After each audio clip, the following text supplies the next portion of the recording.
E é o mês de conscientização da sua doença celíaca. Está terminando hoje o mês de maio, né? E a cada dia, lógico, a gente aprende um pouco mais aqui no Pergunte ao Doutor com relação a algumas patologias que poderia ter seu controle melhorado e o tratamento adequado. É o caso dessa doença celíaca. Então nós vamos tratar sobre isso com a doutora Patrícia. Doutora, antes de mais nada, bom dia, um prazer recebê-la aqui mais uma vez, tudo bem? Bom dia, Marcelo. Acho que é a terceira vez que eu venho. Obrigada pela acolhida. Virá muitas. Fico muito honrada. Pois é, ainda mais para tratar desses assuntos. A doença celíaca, ela é mais comum do que a gente pensa, doutora?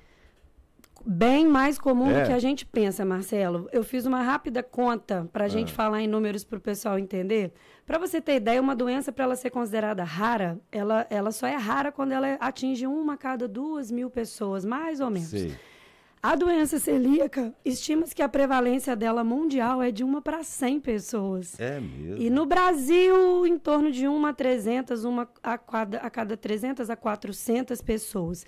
Se a gente pensar na população de Juiz de Fora, que tem aí cerca de 575 mil pessoas, nós temos aí cerca de 2.000 celíacos. 2.000 celíacos. Não é de jeito nenhum uma doença rara, viu? Não, de jeito nenhum, é muito mais comum do que se imagina. E os principais sintomas? E como se faz o diagnóstico dessa doença? Olha, os sintomas mais clássicos são aqueles digestivos aí de diarreia crônica, né? Por não absorção, por atrofia das velocidades intestinais. Então, é a diarreia crônica.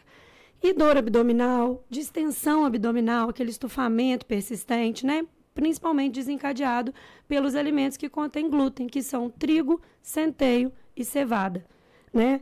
A aveia, às vezes, tem contaminação por estar no celeiro junto com outros grãos. A aveia, assim, vamos dizer, naturalmente ela não contém, mas muitas vezes ela tem contaminação. Os clássicos são trigo, centeio e cevada. Então, esses são os sintomas mais típicos. A gente tem também uma sintomatologia mais diferente. Por exemplo, nos casos de pessoas mais adultas, elas podem ter um diagnóstico somente por um déficit de ferro, por um déficit nutricional importante. Por exemplo, nas crianças, um déficit de crescimento. Né? Mesmo? Exatamente. No adulto, uma enxaqueca, uma cefaleia crônica. Então, tem osteoporose precoce por não absorção, né? De cálcio, vitamina D. Então, assim, tem essas nuances que às vezes a pessoa faz o diagnóstico mais por uma coisa até laboratorial, mas de sintomatologia o clássico é a diarreia mesmo e às vezes a distensão e a dor. O glúten é o vilão. O glúten é o vilão. Ele em contato com essas pessoas que têm uma genética favorável, porque não tem quem quer, tem quem pode, tem um substrato genético, né? E aí essas pessoas em contato com o glúten, elas desencadeiam uma reação autoimune no intestino. O problema é como a pessoa desconfia da doença. Ela deve se posicionar em relação a esses alimentos todos, por exemplo. Então, isso é crucial a gente fazer essa conscientização agora no Maio Verde, né? Que a gente está fechando o mês de maio com essa causa ótima. Mas não apenas maio, viu, galera? Isso. A pessoa, ela não deve restringir o glúten empiricamente da cabeça dela sem antes fazer um diagnóstico preciso. Por quê? Porque quando ela chegar ao gastroenterologista e forem solicitadas as pesquisas, aí nós entramos naquela questão, já falo do diagnóstico, ela vai falsear as pesquisas. Se ela já está em restrição de glúten aí por mais de 1 mês, 2 meses, ela vai falsear essas pesquisas. Porque o diagnóstico, ele é baseado em provas de exame de sangue, que a gente fala que são as sorologias, a gente colhe um antitransglutaminase, com a dosagem do IgA, tem o antigliadina, tem o antiendomísio, são os anticorpos que a gente dosa no sangue, para ter uma pista. E a confirmação é por biópsia do duodeno na endoscopia, né? Porque aí vai ver se tem a atrofia, tipo assim, aquela mucosa careca do intestino, sem aquele preguiado, sem aquelas, né? Tinha aquelas vilosidades, né? Que é o normal de ter para absorver bem os nutrientes. Isso vai estar atrofiado e vai estar cheio de linfócitos, que é uma célula inflamatória, né? Então, a pessoa, ela tem que fazer o diagnóstico pelo sangue e pela biópsia da endoscopia. Só que esses achados, eles normalizam quando a pessoa para de consumir. Porque é o próprio tratamento da doença. A parada de consumo já é o tratamento. Aí você então, vai fazer exame, você vai ficar naquela. Você vai falar, será que a pessoa realmente já restringiu? E por isso as provas estão normais, né? Então você vai falsear e retardar o seu diagnóstico. A relação da doença celíaca com outras condições de saúde, por exemplo, como diabetes? A relação. Os pacientes celíacos, eles têm... Eu peço desculpa que eu tô meio rouca, viu, gente? Não. Os pacientes celíacos, eles têm mais predisposição a outras doenças autoimunes. A gente fala que esses pacientes autoimunes, é como se as doenças vêm meio aos pares. Então, por exemplo, ele pode ter outras condições, como o diabetes tipo 1, como a tireoidite de Hashimoto, né, que depois dá hipotireoidismo, como o lúpus, como o vitiligo. Tudo autoimune. Tudo autoimune. Ela pode vir aos pares mesmo aí, pode ter essas outras manifestações. Você falou agora há pouco, né, das questões das pessoas que às vezes param de consumir, desconfia, para de consumir, interfere no diagnóstico. A restrição de glúten em dietas para não celíacos pode também levar a uma intolerância à substância depois? Pode. Na verdade, essa entidade, a gente fala como, o nome dela é sensibilidade ao glúten não celíaca.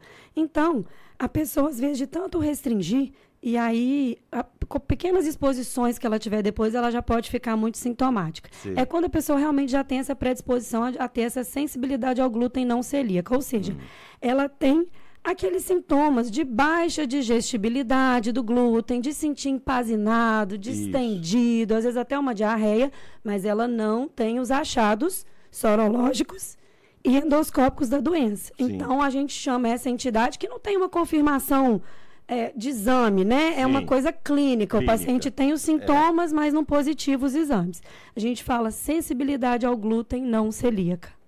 Uma pessoa pode se tornar celíaca, por exemplo, eu não tenho restrição nenhuma, consumo glúten, ainda mais de família italiana, eu consumo massa direto, que tem muito glúten, nunca tive problema nenhum. Eu posso me tornar a ter alergia ao glúten a partir de um determinado momento, ou isso já vem geneticamente no seu organismo, já vem do DNA? Tem uma relação com o gene, né? Principalmente DQ2, DQ8 aí, que tem essa predisposição, mas algumas pessoas já manifestam a doença, ou seja, já começa a ter o intestino atrofiado na infância, e outros já fazem um diagnóstico mais tardio. O substrato genético já existe, mas assim, a idade com que isso vai se aflorar, vai se manifestar, ela é variável. Tem pacientes que fizeram diagnóstico com 60, Marcelo. É mesmo?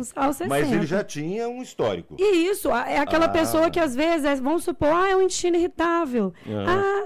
A pessoa é uma dispepsia, é um intestino irritável e não procura. E aí, até porque assim, já é idoso, imagina se é celíaca. E aí, quando a gente procura, pode ser, entendeu? Bom, se você não é celíaco, não tem problema você consumir esses alimentos, né? Exatamente. Nenhum. Não há nenhuma restrição. A pessoa que tem sensibilidade ao glúten não celíaca, ela pode reduzir a medida da sua tolerabilidade, né? Com certeza. Mas se ela estiver desconfiada e quiser fazer um diagnóstico certo, não restrinja antes de procurar o gastroenterologista. Doutora Patrícia, algum recado assim final para quem está nos ouvindo e está em dúvida ou precisa de um alerta com relação a problemas de doença celíaca? Eu queria fazer um alerta, principalmente naqueles casos diferentes, porque se a pessoa tem uma diarreia crônica, ela frequentemente já suspeita e já busca o gastro. Mas aquela pessoa que faz exame laboratorial, está sempre com ferro que não sobe de jeito nenhum, repõe e logo cai, está com cálcio e vitamina D baixos, dando uma osteoporose fora da idade típica de dar.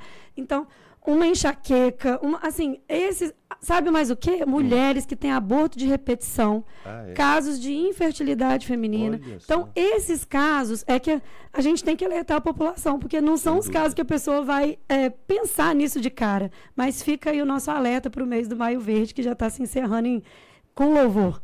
Muito bem. Aprendemos mais um pouco sobre doença celíaca.